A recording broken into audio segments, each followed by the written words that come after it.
We are given this population model P of t, which equals 500 plus 8t cosine of pi by 4t, where t is greater than or equal to 0. This P of t describes the population of a certain species of birds in a bird sanctuary, and we have to determine how often the population reaches 420 birds. So it's basically we have to determine the period of this cosine function. This population model is basically a cosine function because it involves the cosine function. So let's see how to determine the period of this cosine function. For this, I'm going to use the generic equation for a cosine function, which says that y of t equals a cos bt plus c plus d, where the period of this cosine function is given by 2 pi over b.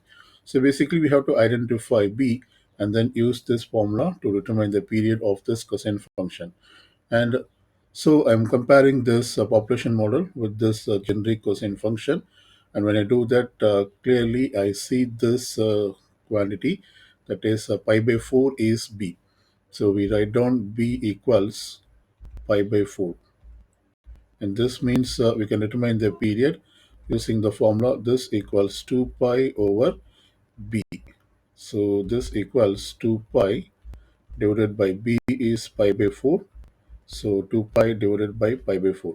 We can evaluate this by multiplying the reciprocal of the denominator. So it becomes 4 over pi. You see that you can cancel this pi and pi. And then 2 times 4 is 8. So the period or the periodicity of this cosine function is 8. And this means uh, the birds reaches 420.